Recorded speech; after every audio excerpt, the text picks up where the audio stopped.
El tema de la ansiedad es un tema supremamente importante porque está de moda y porque es real.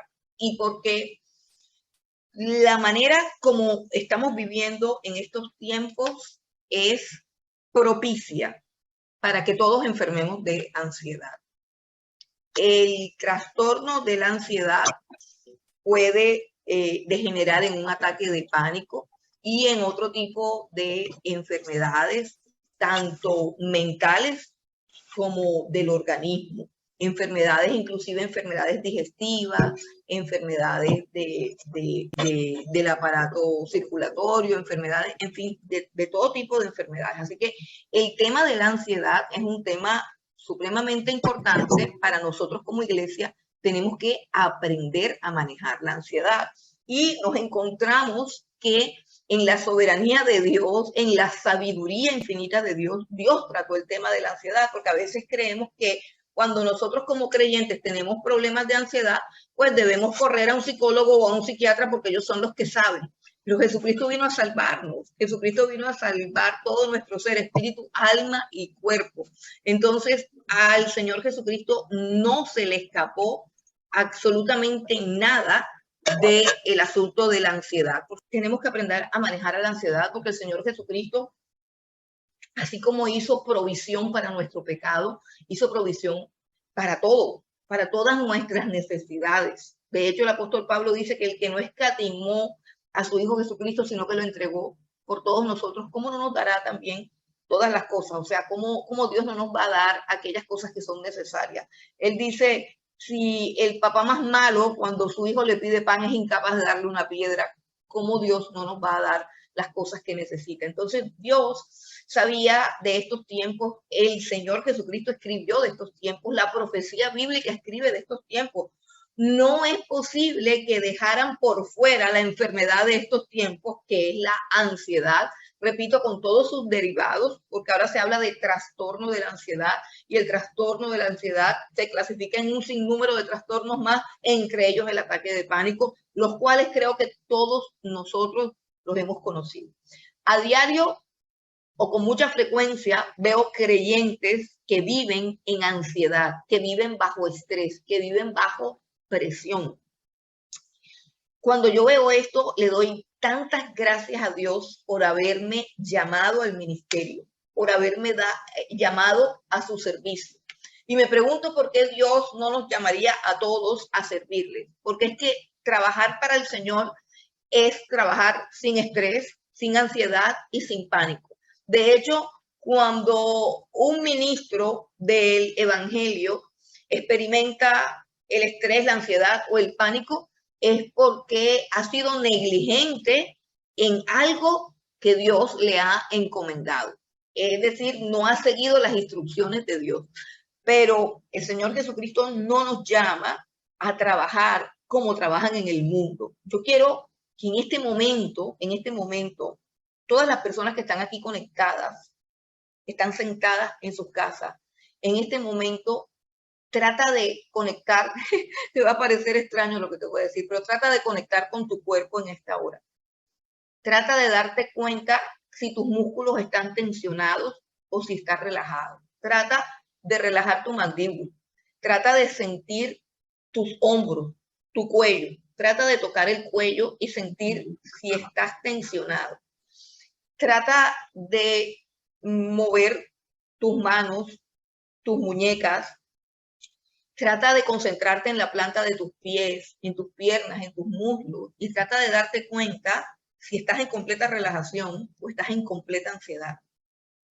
Miren, cuando yo hago contacto con muchos de ustedes en horas laborales, los encuentro prácticamente agonizando, prácticamente corriendo. No estoy hablando de nadie en particular, todo. Mira, hablo con mi hija a veces, hey, eso es un corre para aquí y eso es un corre para allá. Y es una locura porque es que no voy a alcanzar la meta, porque no voy a lograr los resultados, porque mi jefe me está presionando, porque yo digo, hey, para 5 minutos, siéntate en el piso, respira hondo, recita un versículo. No trabajes así, no sigas así. Hemos perdido el norte, hemos perdido el sentido de qué es lo más importante, las cosas que para un creyente son importantes. Número uno, la paz.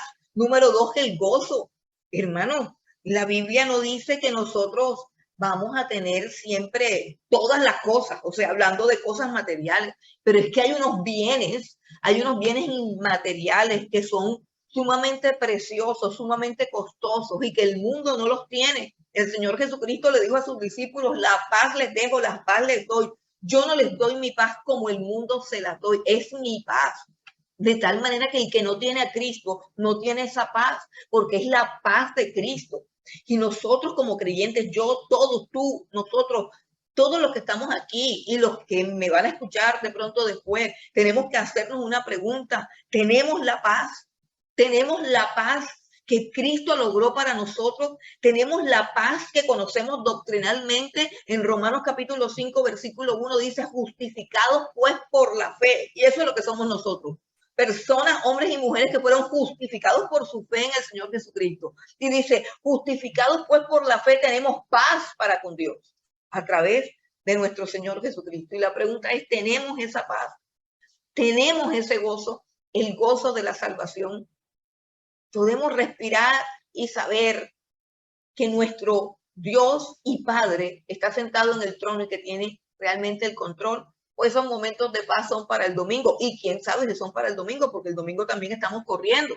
El domingo también estamos estresados. El domingo también llegamos tarde. El domingo también se nos pierden los zapatos. El domingo también se nos embolata la ropa. El domingo también se espicha el carro. Y a veces vivimos en muchos afanes. Hace poquito yo estaba en un afán. Hace poquito estaba intentando comprar una pintura porque viene un señor para pintar mi casa mañana y como no decidí no salir ni lunes y martes por las situaciones que habían de orden público, decidí no salir, me acordé de que ya mañana vienen y que necesitaba tener esa pintura, intenté comprar la pintura y me tocó devolverme para mi casa porque era impresionante el tráfico, porque eran impresionantes las colas, porque me iba a meter en un proceso de angustia y dije, no, si no se puede, no pinto, pero no voy a meterme en un torbellino de estrés y de angustia solamente porque necesito pintar la casa mañana.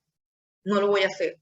Entonces, hay momentos en que tenemos que sentarnos y escuchar al Señor, escuchar a Dios. Hay momentos en que tenemos que resetearnos, configurarnos de nuevo, ¿cómo se llama? Reiniciarnos, como dicen con el celular, con las máquinas. Hay momentos en que tenemos que reiniciar nuestra mente, nuestra vida y nuestro corazón. Y por eso hoy quiero que hablemos acerca de la ansiedad. La ansiedad es simplemente preocupación. La ansiedad es una preocupación. ¿Qué es una preocupación? Pues la palabra lo dice, estar ocupado de algo que no ha llegado. O sea, es un sufijo que tiene que ver con antes estar ocupada en el día de mañana, en el día de pasado mañana, en un futuro que todavía no ha llegado. Y debo estar ocupada ¿en qué? En el hoy. Pero estoy preocupada, o sea, estoy pensando en el mañana. Eso es lo que genera ansiedad. Y todo tiene que ver con la mente. La preocupación para algunas personas es una tentación, para otras personas es un pasatiempo, es decir, pasan toda su vida preocupándose. Ahora, el problema es que la preocupación tiene efectos psicológicos y fisiológicos. O sea, la preocupación tiene efectos en mis emociones, en mi mente, pero también en mi cuerpo y en mi salud. La preocupación es pensar en el futuro, pero con miedo. Eso es lo que es la preocupación. Pensar en el futuro, pero con miedo. ¿Con miedo a qué? A que el futuro traiga alguna dificultad o alguna carencia. Es decir, que el futuro que me espera sea un futuro de carencias o de dificultades. Eso es la preocupación. La preocupación es mirar el mañana con miedo, con angustia. Dice, la preocupación no es lo mismo que la planificación, porque nosotros sí podemos mirar al futuro para ser precavidos, para planificarlos, para ordenar, para tener una agenda. Dios en su palabra nos ordena que trabajemos. Dios en su palabra nos dice que debemos ser ordenados, que debemos planificar, que debemos administrar, que debemos ejercer la mayordomía. Así que tener una cuenta de ahorros o tener una alcancía para ahorrar dinero no es preocuparse. Comprar un seguro de vida o un seguro de riesgos o un seguro para el automóvil, eso no es preocuparse, eso es ser precavido, eso es ser responsable, eso no produce ansiedad, eso no produce estrés, eso no enferma, al contrario, eso produce satisfacción. Cuando yo planifico mi semana, cuando yo asumo el control del dinero que gano, cuando yo guardo un remanente para imprevistos, cuando yo hago todas esas cosas, toda esa planificación, toda esa administración me genera ¿qué? Me genera tranquilidad, me genera confianza, me genera paz.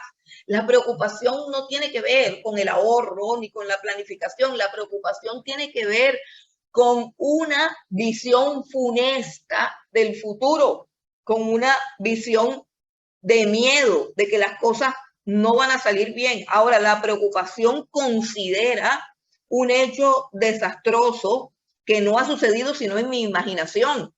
Pero ¿qué sucede? Nosotros sabemos, por ejemplo, que cuando sucede algo malo, todo nuestro ser es afectado. Si nos dan una mala noticia de una calamidad o de un acontecimiento negativo, si nos dan una mala noticia, esa mala noticia nos va a afectar. Ese hecho concreto nos va a afectar. Algunos nos afecta el estómago, algunos nos afecta el aparato digestivo, a otros se les sube la presión, otros se desmayan, otros se debilitan, otros se les quita el sueño, otros montan en cólera. Es decir, todo lo que sucede en el mundo que nos rodea, de alguna u otra manera, nos afecta. Pero ¿qué sucede si no está pasando nada, sino que yo me estoy imaginando qué tal que suceda esto? ¿Qué tal que mi hijo se accidente? ¿Qué tal que mi mamá se muera antes de tiempo? ¿O qué tal que me boten del trabajo? ¿Qué tal que cambien al jefe y el jefe no guste de mí? Bueno, y así, ¿qué sucede? Que el cerebro no tiene un dispositivo para determinar cuándo lo que el pensamiento negativo es imaginación y cuando el pensamiento imaginativo es un hecho real. El cerebro no discierne eso.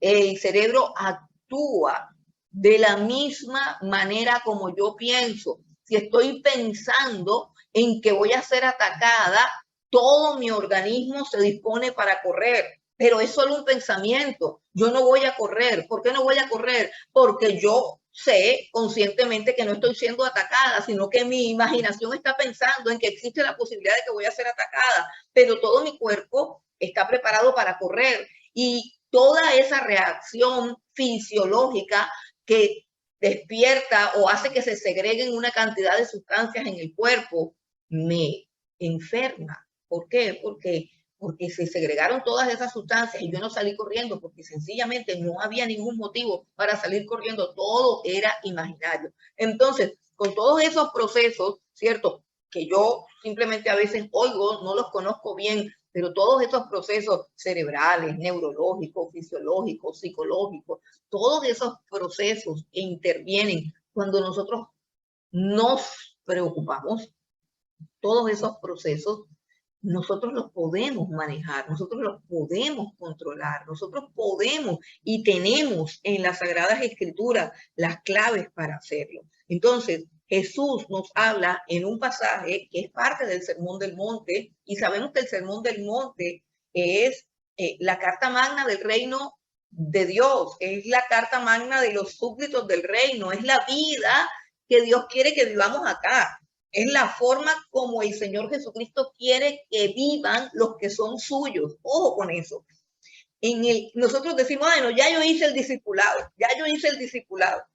El sermón del monte contiene casi que el 80% del discipulado, porque el discipulado es enseñarle a los demás todas las cosas que Cristo enseñó a sus discípulos. Entonces, vamos al sermón del monte y encontramos allí la manera como Jesús quiere que tú y yo vivamos. ¿Y por qué Jesús quiere que vivamos así? Porque Jesús sabe que viviendo así tendremos salud emocional, espiritual, física, mental. Y el Señor no quiere nada malo para nosotros.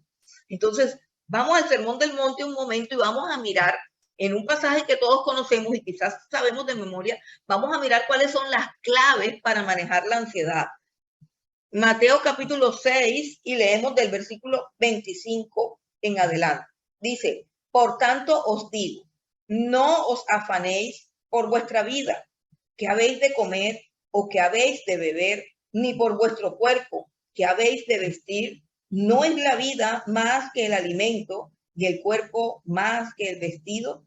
Mirad las aves del cielo, que no siembran ni ciegan, ni recogen en los graneros, y vuestro Padre Celestial las alimenta. ¿No valéis vosotros mucho más que ellas? Importante estos dos versículos para el manejo de la ansiedad. Mateo 6, 25 y 26. Para Jesús, la preocupación es pecado. La preocupación es un estado que el Señor no desea para nosotros. Y lo primero que Él nos dice acerca de la preocupación, de por qué la preocupación es mala, de por qué el Señor sanciona la preocupación, y es porque cuando nos preocupamos hemos perdido el sentido de valor de nuestras vidas. La preocupación implica la pérdida de nuestro sentido de valía. Y quiero que miren eso en los dos versículos que hablan de la preocupación. Nuevamente los vamos a leer para que vean que el Señor Jesús nos está llamando la atención al hecho de que no estamos valorando nuestra vida. No estamos comprendiendo el valor de nuestra vida, sino que estamos invirtiendo los valores, dándole importancia a lo material por encima de nuestra propia vida. Nuevamente, vamos a leer los dos versículos. Mateo 6, 25 y 26. Por tanto digo, no os afanéis por vuestra vida, que habéis de comer o que habéis de beber, ni por vuestro cuerpo, que habéis de vestir. ¿No es la vida más que el alimento y el cuerpo más que el vestido? En el primer versículo nos está diciendo que no nos preocupemos por dos cosas que hacen parte de las preocupaciones diarias. ¿Qué comemos y qué nos ponemos? El alimento y la ropa. El alimento y la ropa. Es decir, digamos que las necesidades básicas. Ahora, ¿por qué el Señor utilizó estas dos cosas, el alimento y la ropa? Porque en la sociedad y en la época en la que Él vivía, las personas tenían uno o dos vestidos. Nadie tenía un closet lleno de ropas y de zapatos como el tuyo y como el mío. Nadie tenía un closet atestado de ropa. Escuche, era tan valioso el tener un par de vestidos que cuando una persona empobrecía demasiado, empeñaba su túnica, empeñaba su manto. ¿Por qué? Porque eso era algo de sumo valor. Entonces, cuando Jesús está hablando de que no se preocupen por la ropa, está hablando de que no se deben preocupar por algo que tiene una alta estima, que tiene un alto valor. La ropa en ese momento no es como nosotros que vamos a un almacén atestado de ropa, que tenemos un closet lleno de ropa. No, tenían dos túnicas, lavaban una, se ponían otra, y eso en el mejor de los casos, había judíos que nada más tenían una. Entonces, ¿qué sucede con esto? Que Jesús está diciendo, no te preocupes por la ropa, no te preocupes por la comida. ¿Por qué? Porque tu vida y tu cuerpo son más valiosos que un plato de comida y que un vestido. Miren la conexión que hace Jesús. O sea, tratemos de entender los argumentos de Jesús, porque yo sé que cuando uno está preocupado, lo que a uno le dicen es, no te preocupes. no te preocupes. Y no existe ninguna persona que haya vencido la preocupación porque otro le haya dicho no te preocupes. No existe nadie en la tierra que haya dejado de preocuparse simplemente porque le dijimos no te preocupes. O sea, usted no puede decirle a su mamá o a su esposa o a su esposo no te preocupes e inmediatamente se le quita la preocupación. Sabemos que no funciona. No funciona cuando nosotros estamos preocupados y alguien nos dice no te preocupes. Eso no funciona. Entonces, confiemos en que las palabras de Jesús son suficientes para quitarnos la preocupación. El Señor Jesús nos llama a una reflexión y nos está diciendo, ¿por qué estás preocupado? A ver, ¿estás preocupado por la comida o estás preocupado por el vestido? Bueno, reflexiona en este momento. ¿Tienes vida? Sí, tienes vida. ¿Tienes un cuerpo que funciona y que tiene salud? Sí. Bueno, tanto tu vida como tu cuerpo son supremamente valiosas en comparación con un vestido o con un plato de comida. Ahora,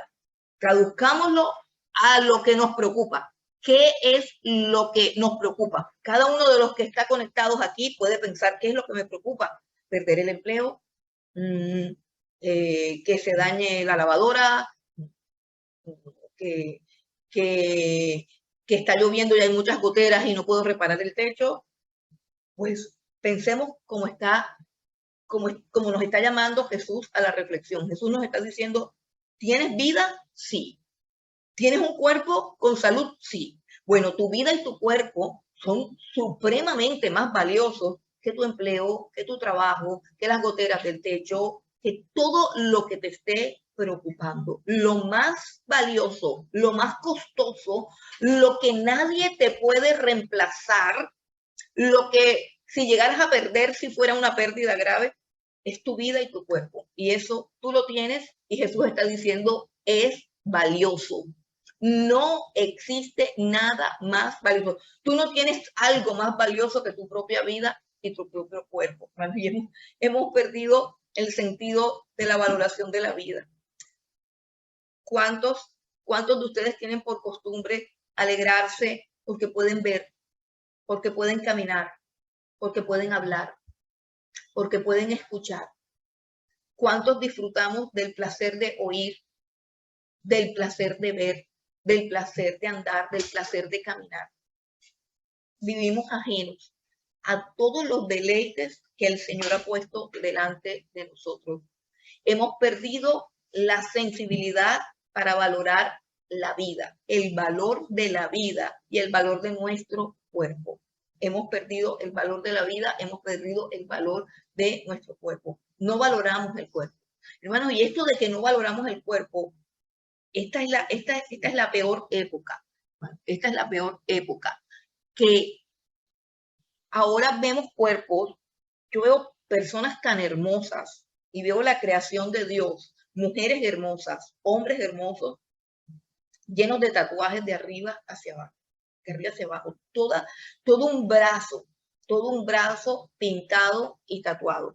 Yo no quiero entrar en polémicas acerca de lo pecaminoso que sea, no, porque esta no es una prédica para denunciar pecados, no, es un llamado que el Señor Jesucristo nos hace a valorar el cuerpo.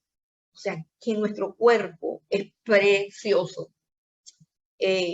No sé si conocen, sé que conocen el Salmo 139 del rey David, que dice, te alabaré porque formidables y maravillosas son tus obras, bien que en lo oculto fui formado y entretejido en lo profundo de la tierra. Mi embrión vieron tus ojos. Y es todo un salmo donde el rey David adora a Dios por la maravilla de su cuerpo, pero ya no nos maravilla nuestro cuerpo. Ahora, ¿qué sucede? Que comemos y nos atiborramos de comida, engordamos, llegamos a unos niveles de obesidad terribles y luego vamos para que nos recorten el estómago, nos recorten la piel, nos sometemos, hermanos, nos sometemos a unas cirugías en las cuales podemos morir en el quirófano solamente para tener el cuerpo que en este momento la sociedad ha dicho que es hermoso, para tener los glúteos, para tener la cintura, para tener el abdomen. Es decir, no hay una preocupación por el cuerpo porque el cuerpo es profanado, ultrajado, lacerado, maltratado,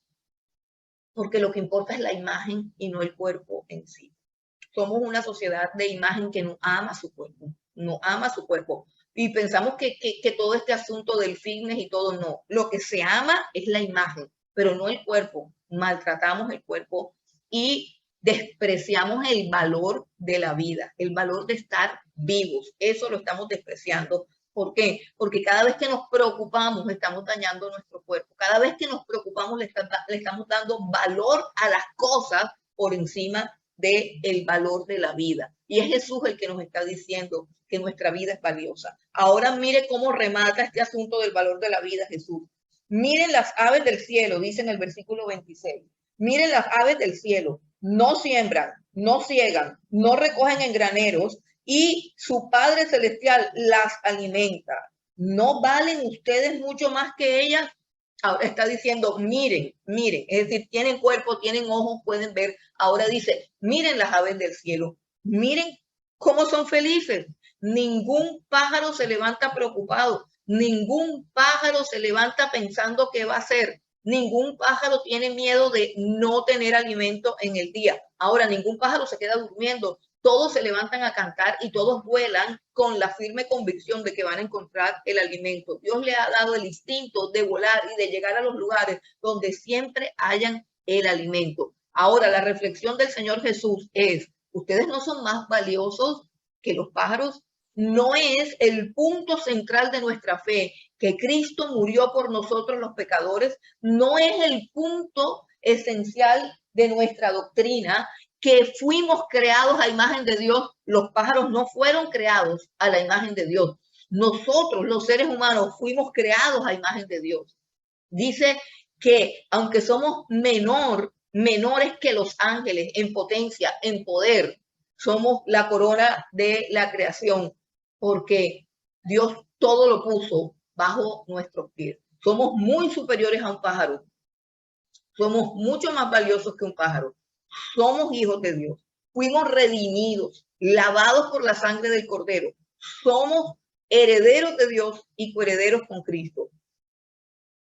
Frente a todo eso que sabemos que somos, nuestra preocupación por comprar algo o por conseguir algo es una ofensa delante de Dios. Es completamente ofensivo y, repito, es la inversión de los valores, es la inversión de los valores. Gran parte de la preocupación tiene que ver con darle mayor valor a lo material de lo que realmente tiene y menospreciar el valor de la vida, de lo que ya es seguro, de lo que ya tenemos, de lo que Dios nos ha regalado.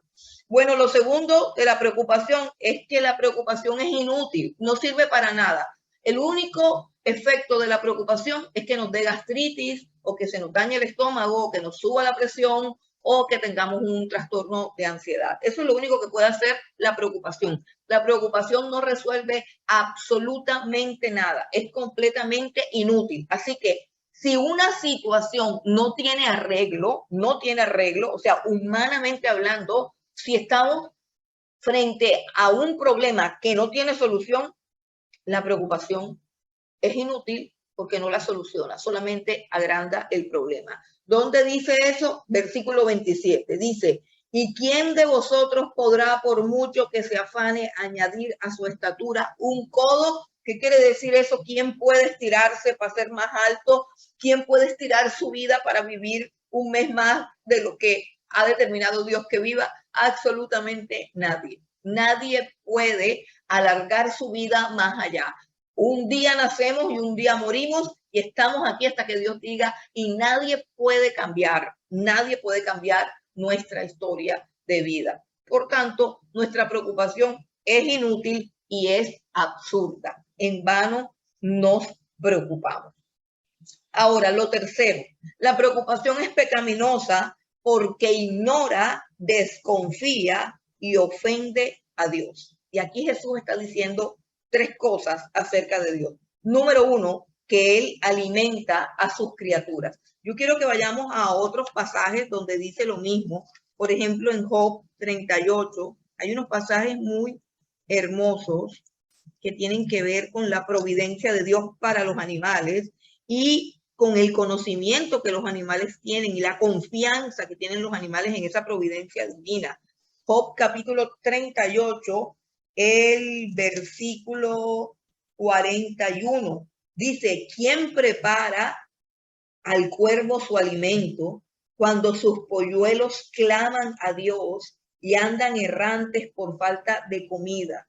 Dice, es Dios. Dice que hasta los polluelos del cuervo le claman a Dios por alimento y Dios hasta a esos animalitos les provee comida. Y el Salmo 147:9, el Salmo 147, el versículo 9, sí, Salmo 47, versículo 9 dice, Él da a la bestia su mantenimiento y a los hijos de los cuervos que claman. Bueno, y hay muchos textos más que dice que Él da pan al que come, semilla al que siembra y a todos, a toda su creación, Dios la alimenta. En estos días hemos escuchado y vamos a seguir escuchando, y probablemente sea cierto, que viene una hambruna mundial. Ya las noticias se han ido corriendo acerca de una hambruna que es producto de la guerra entre Rusia y Ucrania, una inflación que va a traer también una escasez alimentaria, y todo eso puede que sea verdad, pero la pregunta es, ¿Dios no hace provisión aún para esos momentos? Recordemos que en la Biblia hay varias hambrunas. En una de esas hambrunas, Dios le dio a José un sueño. Perdón, le dio al faraón un sueño. Inquietó al faraón. Hizo que el faraón escuchara a José. José interpretó el sueño del faraón. El faraón, admirado por la sabiduría, le entrega a José el gobierno de todo Egipto. ¿Qué está haciendo Dios ahí? ¿Qué está haciendo Dios ahí? Está haciendo una provisión. ¿Qué noticiero había en ese tiempo como para saber que venían 7 años de hambre?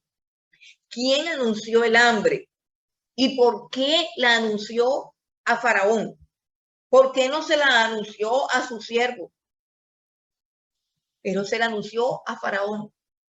¿Por qué en su divina providencia hizo que fuera José el que interpretara el sueño? Y luego coloca en el poder a José, coloca en la autoridad a José. ¿Y qué hace José? Con la misma sabiduría que Dios le da, él comienza un plan de almacenamiento, comienza un plan de producción, de preparación.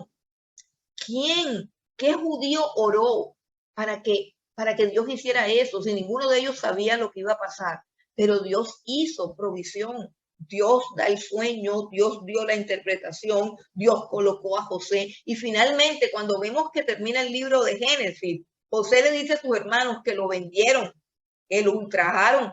Le dice a sus hermanos, no les pese haberme vendido a Egipto, porque Dios me trajo acá a Egipto para preservar la vida de muchos pueblos. O sea, Dios me trajo a Egipto para preservar la vida. Entonces, la venta de José, el que Dios permitiera un acontecimiento tan doloroso, tan perverso, tan malo. O sea, Dios no metió su mano y defendió al pobre muchacho, permitió que lo vendieran, permitió que lo mandaran preso, permitió que fuera a la cárcel, permitió todas esas cosas porque tenía un plan orquestado. ¿Para qué? Para proveer alimento a su pueblo en tiempo de sequía. Y él hace que Jacob, que es el padre de las 12 tribus, llegue a Egipto a buscar alimento. Él hace que haya ese encuentro y que ellos puedan encontrar refugio en Egipto y que puedan encontrar sustento. Así también lo va a hacer. Si llega a haber una hambruna, ya Dios tiene preparado la provisión, ya Dios tiene preparado. Si vienen tiempos de escasez, Dios tiene preparado todo. Ahora, ¿qué debemos hacer? Debemos ahorrar. Sí, debemos ahorrar, debemos ser precavidos, debemos ser sabios, pero no debemos temer nada del futuro, porque Dios realmente tiene el control. Y básicamente, así como el carácter y la fidelidad de Dios permanecen para siempre, Dios es un Dios de provisión hoy y siempre. Dios es un Dios de provisión hoy y siempre. Así que nosotros tenemos que despojarnos de toda preocupación por el sustento y por la provisión de toda preocupación que tenga que ver con carencias. No habrá carencias. El día de mañana Dios también proveerá. Aún en medio del desierto, Dios también proveerá. Entonces, tenemos que entender que esta preocupación es ofensiva para Dios, que esta preocupación hace que Dios diga, no han creído en mí, no confían en mí. Dios aborrece este tipo de preocupación. Ahora, dice también que Dios no solamente alimenta a sus criaturas, sino que las viste esplendorosamente. Versículo 28 dice, y por el vestido, porque os afanáis, considerad los lirios del campo cómo crecen, no trabajan ni hilan, pero os digo que ni aun Salomón con toda su gloria se vistió así como uno de ellos. Y si la hierba del campo, que hoy es y mañana se echa en el horno, Dios la viste así, no hará mucho más a vosotros, hombres de poca fe. No os afanéis pues diciendo qué comeremos o qué beberemos o qué vestiremos. Ahora habla del vestido y no está hablando de vestir por vestir. Está diciendo que miremos los lirios y que nos demos cuenta del colorido, de la textura, de la gloria, de la belleza, de la elegancia de un lirio. Nosotros en esta vida tan estresada no tenemos tiempo para andar mirando lirios, pero sí es bueno que en algún momento nos sentemos para mirar los lirios y pensar en las palabras de Jesús, porque lo que Jesús nos está diciendo es que dejemos de preocuparnos por las cosas materiales y tratemos de que nuestra mente se enfoque en los atributos de Dios. Así que el ejercicio, de pronto un poco superficial, de mirar pájaros o de mirar lirios, es un ejercicio que me va a comunicar algo de la fidelidad de Dios, de la gloria de Dios, del cuidado protector de Dios, de la belleza, de la pompa de Dios y de la esplendidez de Dios que quiere que nos vistamos bien. Jesús dice, ni Salomón con toda su gloria se vistió como Dios viste a un lirio. Y luego dice, reflexiona, si un lirio dura 1 o 2 días vivo y luego se muere, se seca, lo echan en la basura, Dios no va a hacer algo mayor contigo, que eres objeto de su amor por quien derramó su sangre. No va a hacer Dios algo mejor contigo para vestirte. O sea, es una reflexión profunda, pero el asunto es, ¿la estamos haciendo o no la estamos haciendo? ¿En qué se ocupa nuestra mente? ¿En qué se ocupa nuestra mente? La preocupación y es pecado porque ignora, desconfía de Dios y ofende a Dios. Ahora, la tercera cosa de este carácter de Dios en el que debemos pensar es que Dios es nuestro Padre. Dios es nuestro Padre y es un Padre que sabe perfectamente lo que necesitamos. Versículo 32. Porque los gentiles buscan todas esas cosas. Es normal que los gentiles se preocupen por esas cosas. Dice, pero ustedes no. Dice, pero, vuestro Padre Celestial sabe que tenéis necesidad de todas las cosas. Ojo, son dos cosas que deben ocupar nuestra mente. Tenemos un Padre Celestial. Dios es nuestro Padre. El que creó todas las cosas, el dueño de todo el universo es nuestro Padre. Y además de que es nuestro Padre, no es un Padre ignorante de nuestras necesidades. Es un Padre que sabe perfectamente lo que tú necesitas. Sabe perfectamente cuál es tu necesidad. Sabe perfectamente qué vas a necesitar mañana y qué necesitas hoy. Eso es lo que sabe y es nuestro Padre. O sea, es nuestro Padre. Es un Padre con conocimiento de nuestra vida, con conocimiento claro de nuestras necesidades. Preocuparnos es una tontería. Bueno, además de eso, la preocupación es pecado porque nos hace igual a los impíos.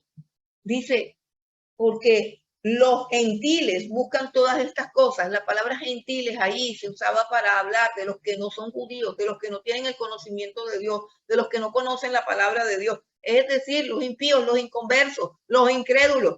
Ellos se preocupan. ¿Por qué? Porque ellos no tienen padre. Si yo me preocupo, estoy actuando como un gentil. Si yo me preocupo, estoy negando que soy hija de Dios. Si yo me preocupo, estoy negando de que mi Padre es Dios. Si yo me preocupo, estoy negando su fidelidad. Si yo me preocupo, estoy negando su amor. Si yo me preocupo, estoy negando su poder y su sabiduría para suplir toda mi necesidad. Si yo me preocupo, estoy negando la fe que Él un día me regaló, que un día me dio, y me convierto en un impío. Los impíos son los que se preocupan. Nosotros no debemos enfermarnos, pero nos estamos enfermando por no pensar, por no pensar. Este es un llamado a pensar en los pájaros, a pensar en los lirios, a pensar en el Dios que alimenta a las aves, a pensar en el Dios que viste los lirios, a pensar en la paternidad de Dios, a pensar en el cuidado de Dios y a pensar en la dignidad y el valor que yo tengo como persona delante de Dios, en lo que Cristo ha hecho por mí, en lo que Él me ha demostrado. Ahora, ahí hay una definición de lo que es la ansiedad para Jesús. O sea, para Jesús la ansiedad es pecado por todas estas cosas, porque invierte los valores, porque le da valor a lo material y desprecia lo que de verdad somos como hijos de Dios. Pero ¿cómo se resuelve el problema de la ansiedad? Ahí es donde está el problema. Que cuando tenemos ansiedad vamos al psicólogo. ¿Y qué es lo que hace el psicólogo? Tratar la ansiedad. O sea, ¿qué es la ansiedad? ¿Qué es la ansiedad, Señor? Según el Señor Jesucristo, la ansiedad es la ocupación de mi mente en un futuro incierto que no ha llegado. Esa es la ansiedad. La ansiedad es un enfoque distorsionado de mis pensamientos. La ansiedad ocurre cuando mi mente se enfoca donde no debe estar enfocada. Entonces, ¿qué pasa? Si yo voy donde el psicólogo y le digo, o del psiquiatra, o el médico, o el neurólogo, o el que sea, que sea especialista en trastornos de ansiedad, y él comienza a tratar con la ansiedad. ¿Qué sucede? Que la ansiedad se convierte en el centro de mi atención, que es exactamente lo que Cristo está diciendo que no hagamos. La ansiedad, la preocupación, el miedo, el trastorno, el pánico, todo se convierte, o sea, yo vengo para que usted trate con eso. Entonces comienza el psicólogo a indagar el motivo, la causa, la razón de mi ansiedad. Comienzo yo a expresar lo que siento, lo que temo, y comienza mi mente nuevamente a concentrarse en eso. Y hasta me pueden llegar a dar pastillas para eso. Entonces yo me levanto en la mañana y ya tengo una pastilla que tomar para la ansiedad. O sea, mi ansiedad ya tiene pastilla, mi ansiedad ya tiene la ocupación de mi vida. Y Jesús está diciendo que precisamente eso es lo que trae la ansiedad, el ocuparnos de cosas de las que no nos podemos ni nos debemos ocupar. O sea que, ¿cómo se arregla la ansiedad? Enfocando mis pensamientos en otra cosa diferente a donde están enfocados. La ansiedad es un pensamiento enfocado en lo incorrecto. Es quitar el pensamiento de ahí y colocarlo donde debe ir, en el reino de Dios. Mas buscad primero el reino de Dios y su justicia. ¿Qué quiere decir eso? Deja de pensar en las cosas que te preocupan y cambia ese pensamiento, esa reflexión, por una reflexión en la sabiduría de Dios, en la provisión de Dios, en la fidelidad de Dios, en la gloria de Dios. Comienza a abrir los ojos y a observar en una anécdota de Sherlock Holmes. Escuché algo bien interesante, y es que la pareja de Sherlock Holmes y su ayudante, que es un poquito digamos, un poquito lerdo, un poquito tonto, mientras que Sherlock Holmes es como más inteligente, más intuitivo, más observador y analítico. Entonces, Sherlock Holmes le dice a Watson, que es su compañero, tú eres una persona observadora. Y Watson le dice, sí, yo soy muy observador y soy muy analítico. Bueno, ¿y tú has observado las escaleras que subimos cada día para ir a nuestra oficina? Sí, claro. ¿Tú has observado todas las escaleras? Sí, yo las observo todos los días. ¿Cuántas veces has observado las escaleras? Todos los días, un sinnúmero de veces yo he observado las escaleras que suben para la oficina. Sí, todos los días yo las observo, claro, yo las he observado detenidamente. Bueno, ¿y tú me puedes decir cuántos escalones tiene la escalera?